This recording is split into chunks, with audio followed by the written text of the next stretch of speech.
Hi guys! Welcome to today's video. It took me ages to do this one. Oh my gosh. So first of all, I started out with a sketch which took me 3 days to actually finally put together fully. I started out by sketching it out on, I designed each of the characters, and then I sketched it out on my computer, and then I sketched it out on paper, so that took like a solid 3 days. And then it took me a couple of hours to actually draw the piece and record the process, and then I just forgot about it for a day. So I am late in my uploading. If you don't know, on my channel I upload on either Wednesday or Thursday, Friday if I'm feeling a bit late, but today is Saturday, or tonight I should say.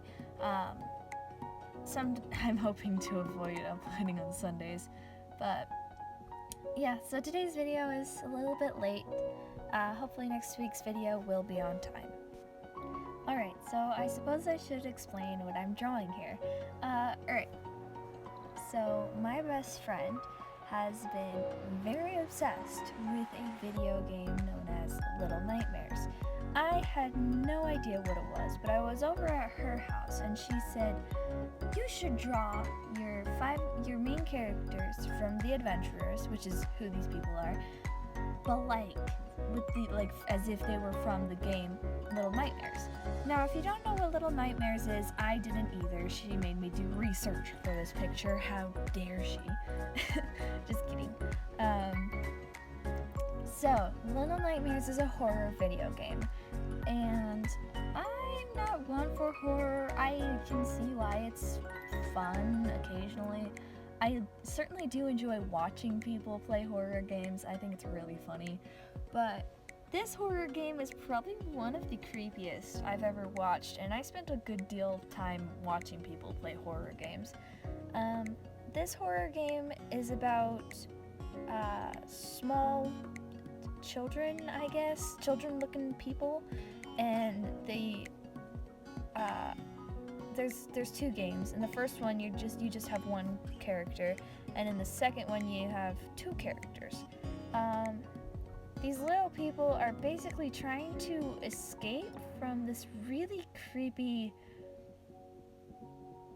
I don't know, horror house, you know?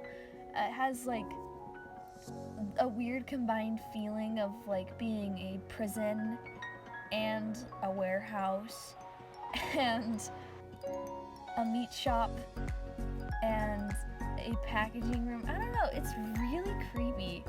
Honestly, it's so creepy, especially all the noises. The noises are horrifying. A lot of them are like meat crunching noises. Anyways, I think that's really what got to me about it. So basically, you're playing as a character trying to escape that place or something. The aesthetic is dark, grimy, gross, kind of spooky. Actually, lots of spooky. You encounter these giants, I guess they're called.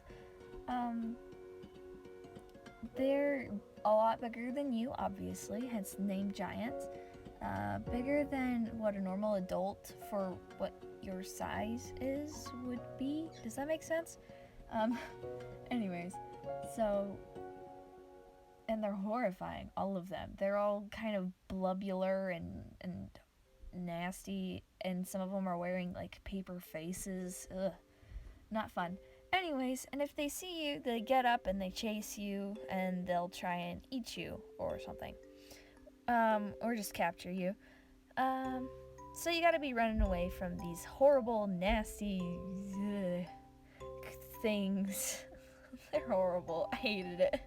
I hated doing research for this, but also at the same time, it was such a cool aesthetic. I mean, I hate horror, but on the other hand, I can see why it's cool, you know what I mean? Okay, I suppose we should talk about the characters in the piece.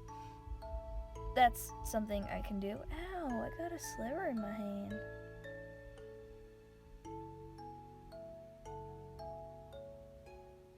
Ow. That hurts, dude. Why? Ow. Ow! gonna pause this. Hold on. Don't worry, guys. I got the sliver removed. I got it out. It's alright. Alright, back to what I was talking about. Oh, right, characters. So, these are the adventurers. I think I've drawn them before on this channel. Have I? I'm certain I have. I mean, they're like my main characters that I draw. They're my main OCs. I'm just really tired and can't remember what I've done. So this first character I'm doing, that is Anisha Flight. She's a part dragon. She is a heathen. She is Versmole. She's like 5'1". She's tiny. It was kind of weird drawing her in such a drab color palette. She's a very bright person, I suppose. Very energetic, very hyper. I'm mostly, yeah, she's probably got ADHD, let's be honest. It was weird dulling down all of her colors. She has like no blush in this video, which is weird because like my favorite part about her is getting to like do blush on her cheeks, and I didn't get to do that like at all. Yeah, that was a very strange experience, dulling down her color palette and dulling her scales and her hair and everything. That was very interesting, actually. This was a good study for me in some, not color theory, tone, like matching the color to the tone of that you want the picture to be. You know what I mean? Like you know what I mean. This next character I'm doing at the moment, that is Lawrence Zvelen, who's actually married to Anisha. They just have different names, different last names, I mean, because while they're out on adventures, they find it easier just to keep, like, different last names, just in case. Just see me change my mind on his hair color halfway through. Yeah, lovely. I love it when I do that. It's amazing. I'm still very new to Copic markers. It's been very interesting, and I was trying out new paper. I got some sketchbooks made specifically for Copic markers. Well, these aren't exactly Copics, but they're alcohol markers, you know what I mean. And it was very interesting, I guess. I did not test out on this paper beforehand like I probably should have, so the marker did in fact bleed a little bit, but it's okay because I masked it and then I figured out how to make it like not bleed as much, so that was pretty good. So in the past when I've drawn Lawrence, I actually drew him with a much lighter skin tone, and then I was like, why though? He looks no. And so now he has a darker skin tone and I like it a lot better. By the way, for any shadows you see there on the side and hands, my sister was there while I was drawing, and she was, helping me. Very, very helpful. I know. So, with this gel pen, this white one that I'm using at the moment, it's a nice gel pen. It's cool. It's a Jelly Roll, I think, and a lot of artists swear by them. But I've discovered there's a trick to them. What you gotta do is every single time that you use it, you pull it out, and you have to tap it pretty hard against your finger or something, and that's the only way to make the ink run smoothly every single time. It's lovely. Just absolutely wonderful. Anyways, this middle character here in the front, and very much not centered because, I don't know how to center things, even though I went through several processes to try and get everything centered. This is Soka Ichimaru. He is the adopted son of Anisha and Lawrence. He's such a sweetheart. Oh my gosh. He already has very desaturated colors in general, like in his typical color scheme. I'm so good at this. I'm an artist, I promise. I still haven't quite settled on skin tones or hair colors for this, but seeing as this was kind of a dark and gloomy and messy and gross sort of looking picture, it was very forgiving on the fact that I didn't actually know what color his hair and skin were supposed to be. Anyways, so that green scarf, oh my gosh. So I'm a writer as well. And these guys, I write about them. And I love them so much. And this green scarf holds a very special place in my soul. Because this green scarf has been, like, given between a whole bunches of different characters. I'm trying to remember who it belonged to first. I don't remember where it came from. It's kind of one of those objects that came out of nowhere. I think that someone might have made it for Lawrence, and then he ended up giving it to Malachi, this other character. And then Malachi probably ended up giving it to someone for someone that's so good and saw how nervous the poor boy was. Oh my gosh, he's so cute. Next character, that is Rin Matsu. Heavily inspired by Rin Matsuoka. So, yeah.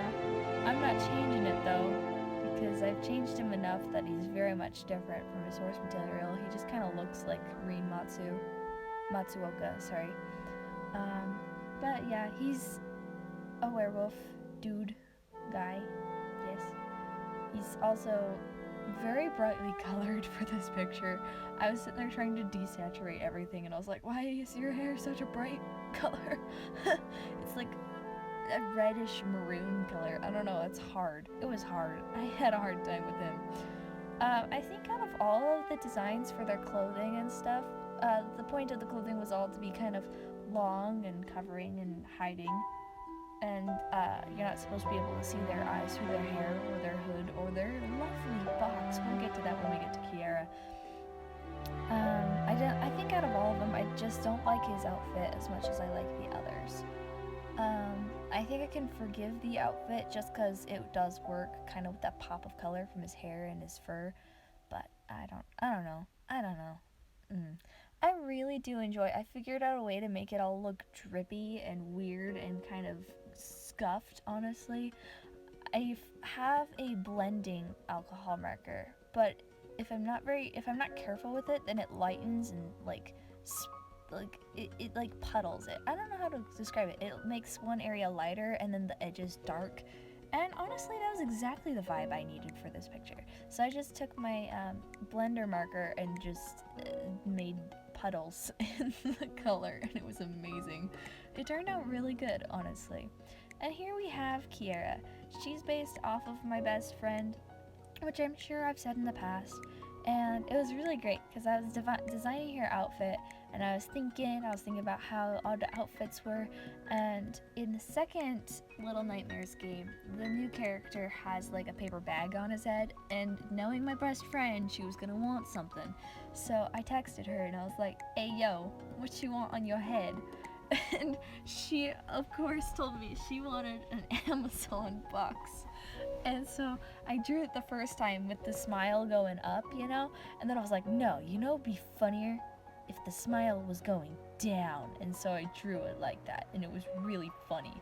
I really am having a good time with it. Kiera's also pretty brightly colored, strangely, or I probably should have desaturated her a little more, I think her shirt thing, her black plaid jacket thingy, I don't know what it is. It's kind of an abomination now that I'm thinking about it and looking at it. That's a bit of an abomination. It's kind of disgusting. It's fine. We're gonna ignore that. But I think that might have turned out a little too bright. But then again, what with everything on top, it probably turned out fine. Holy cow, that's bright. Oh my gosh. Just in comparison to everything else, look how bright that is. It's just like bleeding the eyes.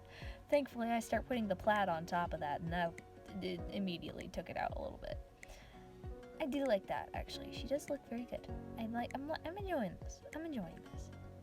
Yeah, so...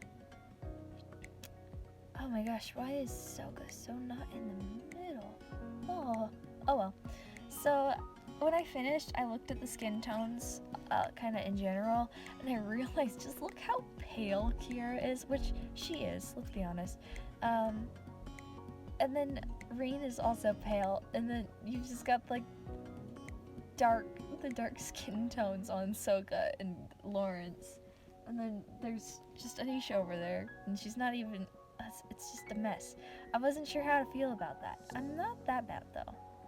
Anyways, then I got to play with watercolor, it was very fun. I mixed a really gross color because I was like, yes, must make gross. And I made a disgusting color to color in that bottom part a little bit. I'm not a big fan of doing backgrounds, but this one was entertaining, or backgrounds and other details. This one did turn out really fun to do, actually. Although, when I did this black speckling method, you know, where you tap it against your finger to, like, get all the black spots and whatever, I made a mess. My sheets have been spotted a little bit, but that's fine. It's watercolor. It'll wash out or something. So then I did a little bit of markering on those corners, which really made the image seem a lot darker, actually. I didn't want to color in all the background because I'm lazy. Yeah, that's my finished piece. Thank you so much for watching. I hope you enjoyed, and I hope you have a wonderful day.